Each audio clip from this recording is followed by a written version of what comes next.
মান্যবর দূতাবাসের প্রধান কর্মকর্তা এবং দূতাবাসের বিভিন্ন কর্মকর্তা, কমিউনিটির বিভিন্ন নেতৃবৃন্দ, রানপুর ভাই, আবুরাইন ভাই, মোশারফ ভাই সহ এবং সাইফুল ভাই সহ উপস্থিত সবাইকে ভাষা দিবসের শুভেচ্ছা। আমরা সকলে অবগত যে একটি মহান সংগ্রামের মধ্য দিয়ে সদ্য প্রসূত একটি দেশে একটি অংশ তার ভাষা সংগ্রামের মাধ্যমে, রক্তদানের মাধ্যমে তার ভাষার অধিকার পেয়েছে।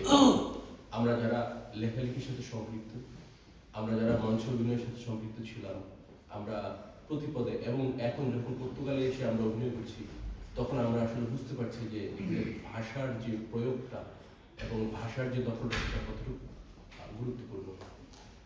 যদি সেদিন বাংলাদেশ তার ভাষার অধিকার না পেত, তাহলে আপামর বাংলাদেশের জনগণকে আরেকটি ভাষা শিখতে হতো এবং সেই ভাষায় জ্ঞান চর্চা করতে হতো। আমরা জাতি হিসেবে পিছিয়ে যেতাম। এখন আমরা যারা পর্তুগালে আছি, আমরা আমাদের পর্তুগিজ ফ্রেন্ডদের সাথে যখন কথা বলি, বন্ধুদের সাথে যখন কথা বলি, যারা আমাদের মতো যারা ইমিগ্রেন্টদের পক্ষে কথা বলে, তারা আমাদের সবসময় একটা কথা বলে যে তোমরা যারা এই দেশে আছো, তোমাদেরকে আমরা রক্ষা করতে পারবো না যদি তোমরা পর্তুগিজ ভাষাটা ভালোভাবে না শিখো।